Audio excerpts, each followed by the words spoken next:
이거 미스테리인데요. 일본에서도 윤석열 신기하다 그런다는 거예요. 지금 일본이 독도는 우리 땅을 외쳤어. 그러면 지금까지 강제 동원 문제 같은 경우는 한번 야 우리가 좀 잘해주려고 했는데 독도는 너희 땅이라고? 너희들과의 관계 끝 이게 정상이잖아요. 네. 한쪽에서는 독도는 우리 땅이라고 외쳐. 일본 외무상 우리나라로 따지면 외무부 장관이. 근데 강제 동원 문제는 그냥 가. 뭔가 이상하잖아요. 그러니까 그렇게 보면은 우리나라 정부의 태도도 이상하죠. 그러니까 일본 외무상이 독도는 일본 땅이라고 우기니까 그런 말 하지 마라 라고 이야기를 하는데 강제동원 문제에 대해서는 우리가 돈을 내줄게 라고 계속 가고 있는 거예요. 그러니까 이거 우리가 일본을 봐도 이상하고 일본이 우리를 봐도 이상한 거예요. 양쪽 다 지금 제정신이 아닌 거예요. 이거는 진짜. 울릉도 동남쪽 백길 따라 200리 그렇게 우리 오랜 시간 동안 역사적으로도 독도는 우리 땅인 게 확실해요.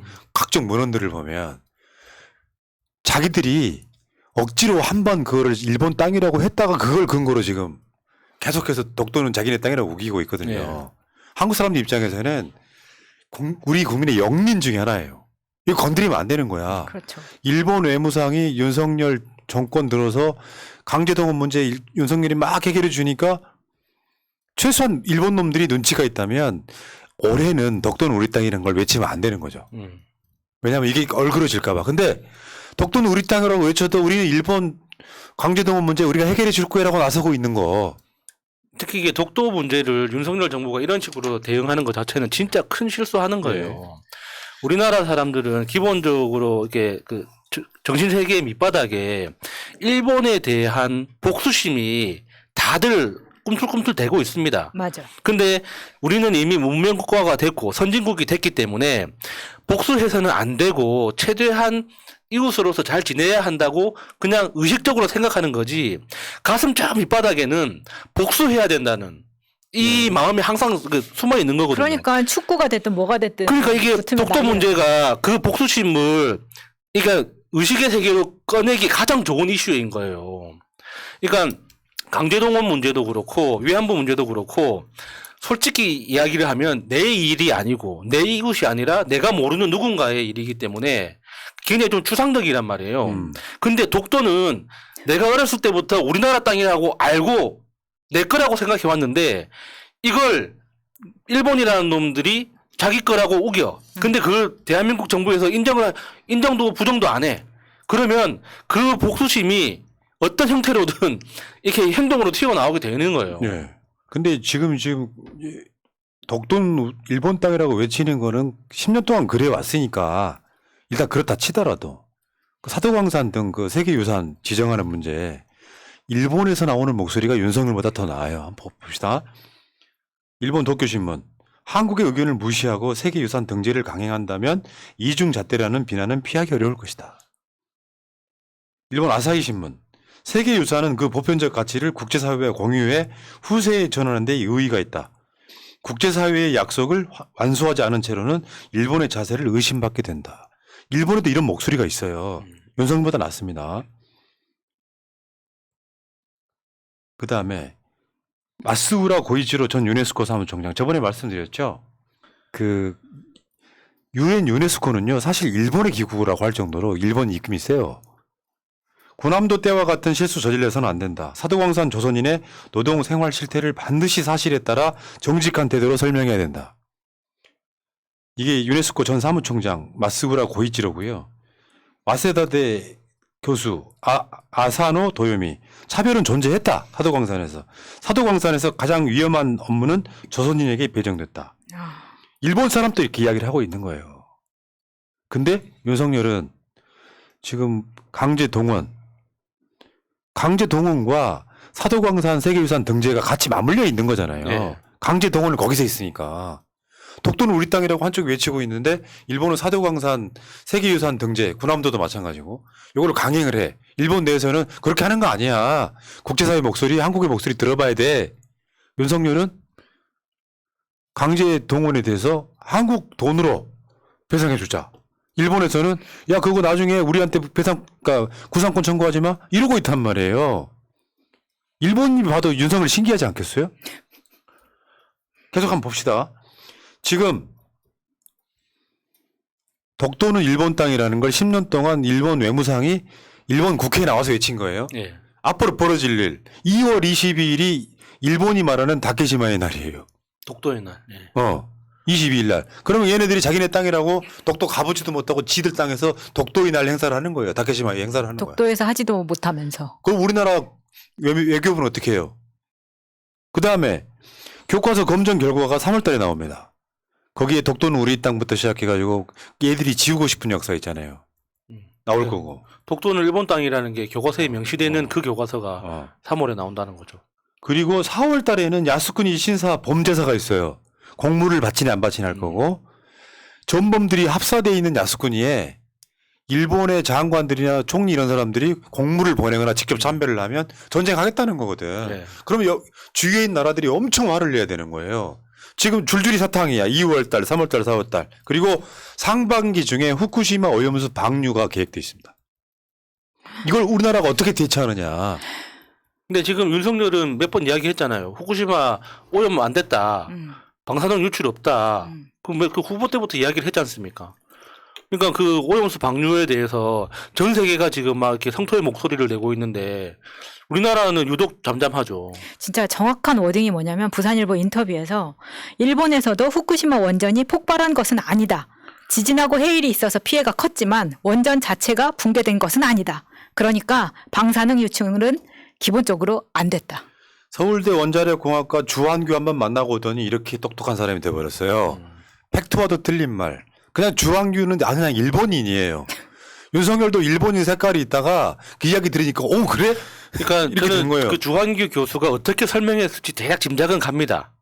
그러니까 이게 원전이 폭발한 게 아니라 원전을 보호하고 있는 건물이 폭발한 것이지 원전은 안전하다 지금도. 그래서 원전은 녹아내렸을 뿐 폭발한 건 아니다. 그러니까 외부로 유출되는 건 그러니까 방사능이 아니라 원전에서 나오는 수소들을 비롯한 부수물들이지 방사능은 유출이 안 됐다 이런 식으로 설명을 했을 거예요. 아, 그럼 유출이 안 됐네. 그러면 윤석열이 듣기에는 그러면 안전한 거네. 후쿠시마 그 사고 난 거는 원전이 폭발한 게 아니라 그냥 건물이 그냥 손상된 것 뿐이네. 이런 식으로 이해를 했을 거예요. 오죽하면 이런 만평이 나왔겠어요. 후쿠시마 폭발 방사능 유출 없어 하니까 일본 극우들이 우리 분발해야 돼. 이렇게. 저런 놈이 대한민국 대통령입니다. 진짜 해도 너무하는 거 아닙니까? 이 안전에 대해서는 과할 만큼 하라 이렇게 표현하고 그것 때문에 윤석열이 또 뭐 안전을 중시하는 사고는 버려라. 그게 윤석열이 작년에 했단 말이잖아요. 넘어가시고 윤석열의 지금의 표현들은 일본 극우보다 더하다는 거예요. 한번 비교 한번 해볼까요? 일본 극우 인사하고 윤석열의 대통령 후보 때 말 싱크로율 한번 볼게요. 한일 협력에 대해서 한번 읽어줘봐요. 문재인 정부 때 일본 극우 인사는 문재인 정부 때 문재인 때문에 한국 국방 체제가 취약했고 일미 한 간의 협력 체제가 강화가 필요하게 됐다. 윤석열은 한미일 동맹을 강화하겠습니다. 사드 등의 많은 전략 작전을 배치하겠습니다. 일본 극우 인사의 의견은 한반도 유사시에는 한반도 유사시에는 일본에도 영향을 미친다. 윤석열 유사시에는 일본도 한국에 개입할 수 있다. 군사력 강화에 대해 일본 극우 인사는 평화협정보다 군사력 강화가 중요하고 우크라이나에서 배워야 한다. 윤석열 강력한 힘과 선제타격 의지만이 평화를 만든다. 남북평화 구축에 대해서는 조선반도의 평화 구축 프로세스는 근거 없는 이상론이다. 윤석열 북한과의 외교 협정 등은 유약한 태도. 그리고 최근에도 그러겠잖아요. 종전 협정 같은 그런 거 쓸데없다. 선의에 기댄 건 뭐 필요 없다 이렇게 이야기를 했는데 완전히 그 극우 인사보다 더 극우네요. 그러니까. 어마어마 일본 사람들보다 더 일본 놈이야 지금. 예. 윤석열이 얼마 전에 일본의 공명당 대표를 만났어요. 언론엔 거의 안 나왔죠. 한번 볼까요? 실제로 이거 보고 일본 언론이 한 편이에요. 한국의 정권이 방위력 강화, 일본의 쉽게 표현하면 선제 타격 가능한 나라의 방위력 강화와 관련해서 일본을 배려하는 입장을 취하는 것이 진기하다. 신기한 거예요. 일본 입장에서. 그 공명당이라는 게 지금 이게 일본에 지금 그 총리가 있는 그 당이 뭡니까 자민당. 예, 자민당하고 지금 연합 여당이에요. 그러니까 그 자민당이 인기가 계속 떨어지다 보니까 이게 저 그 의회 내에서 표가 부족해가지고 이 공명당하고 지금 손을 잡고 공동 여당을 운영하고 있는 거거든요. 그러니까 지금 기시다 총리를 만나기 전에 사전 작업으로 먼저 이 공명당 대표를 만난 겁니다. 근데 그때 그 만났던 공명당 대표가 한국 정권이 일본보다 더 일본을 위해 주는 것 자체가 신기하다 이렇게 논평을 한 거죠. 네. 이거 있잖아요. 기시다 총리를 보좌하는 내각 관방 산하, 그러니까 총리실 산하 뭐 이런이라고 보시면 되죠. 그 총리 비서실장이 관방장관이잖아, 일본은. 예. 근데 여기서 그 영토 주권을 둘러싼 내외 발신에 관한 좀 어렵긴 합니다. 유식자 간담회라는 게 있었어. 거기서 뭐라고 얘기가 나왔냐면은 한국이 독도를 지금 지배하고 있는 거, 침공하고 있는 것이 러시아의 우크라이나 침공이랑 똑같다고 얘기해요. 저 어쩌군 이거. 근데 한국은 거기에 대해서 한마디도 안 합니다. 그러니까 우리나라 외교부 논리는 그거겠죠. 그러니까 그건 뭐 민간 단체의 의견일 뿐이기 때문에 그거에 대해서 외교부가 논평하는 건 적절치 않다 뭐 이런 식으로 변명을 할 테지만 그러니까 국토 그 영토 문제에 대해서는 좀 과도할 정도로 확실하게 이야기를 해야죠. 우리나라 정부에서. 지금 그 강제 동원 문제만 해도 한국에 협조를 해줘야 되잖아요. 한국의 협조가 필요한 상황이잖아요. 근데 독도는 우리 땅이라고 해.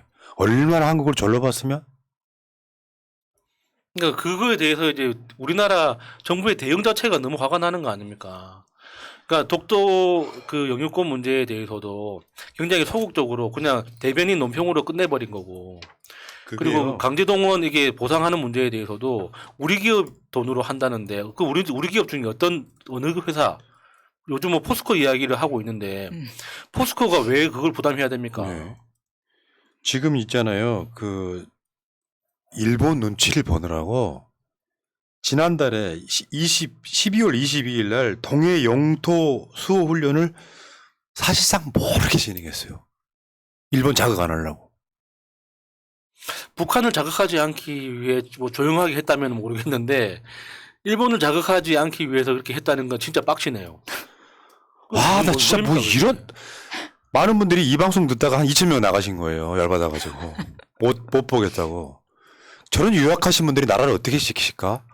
기억하시라고 도망가지 말고 이런 나쁜 짓을 그래야 누구한테 이야기라도 해주지. 이야기해야 돼. 우리 이거 준비하면서 나는 여러분들보다 생명이 한 몇 년은 더 단축되는 느낌이에요. 진짜 농담하는 게 아니라. 극한 직업. 아까 댓글창에 쓰고 나가셔서 내가 알게 된 거예요. 못 듣겠다고 수고하세요 하고 나가는데 내 마음에 다시 저도 나갔다 다시 들어왔어요. 하신 분 계십니다. 들어오셨습니다. 홍장미님. 오죽하면 일본의 니온 게이자이 신문이 뭐라 그랬냐면 아까 말한 그 맥락이에요. 한국이 일본을 배려하는 입장을 취하는 것은 진기하다. 그러니까 진기하다, 그러니까 신기하다, 이 말 아닙니까? 그렇죠. 같은 말이야. 그거. 네. 왜 저러나 이해가 납득이 안 된다. 사실상 보면 이런 모습 처음이야 이런 거 있잖아요. 왜? 그런 느낌. 신기하네. 어떻게 저 일본 놈 저거 아니 그 대한민국 대통령 저거 원래 일본 놈 아니냐 이런 느낌이에요 지금. 어떤 표현을 썼냐면 윤석열 정권의 태도가 한국의 역대 보수 정권과도 크게 다르다. 그러니까 진보 정권이 아니고 보수 정권 중에 크게 다르다. 그러니까 해도 너무한다 이거죠. 좀 적당히 해라 그런 뜻 아니겠습니까? 저게 일본의 국익에도 도움이 안 될 것 같다. 그러니까 저게 지금 윤석열의 태도는 일본한테도 미국한테도 어느 나라한테도 된다는 도움이 안 거죠. 되는 거 아닙니까? 이게 국내 여론이 너무 안 좋아지면은 일본 입장에서도 그게 부담스럽게 될 수 있거든요. 야, 어쩌면 이럽니까? 이명박이는 원래 일본에서 태어났어요. 근데 나중에 프로필을 보면 일본에 태어난 걸 싹 지워요. 그 오사카가 어디서 태어났다 그랬잖아요. 그래놓고 이명박 생가가 포항에 있는 걸로. 생가라는 게 뭔 뜻이에요? 태어난 곳이잖아요. 예. 근데 얘들을 어떻게 바꿨냐면 생활한 것. 한잔 똑같아. 스기야마 아키히로. 그 이명박이 일본한테 뭐 독도 문제 이야기하다가 그 뭐 일본에서 막 먼저 설레발을 치니까 했던 직원족이 생선 이름 아니에요. 지금은 곤란하다. 조금만 기다려달라. 저 머그컵이 뜨거운 물 붓고 시간이 기다리면은 색깔이 이렇게 점점 보이게끔 네, 기다리면은 보이는 그런 머그컵이더라고요. 지금은 곤란하니 기다려달라. 저거는 이제 합성인 것 같아요. 그 4대강에 만들어진 거 지금은 곤란하다 기다려달라. 너무 잘 만들어가지고. 근데 이명박보다 더하다는 거야 내 말은. 이명박은 이렇게 노골적으로 안 했거든요. 저거 필연적으로 저거 윤석열 탄핵 사안 1번이라고 전 봐요.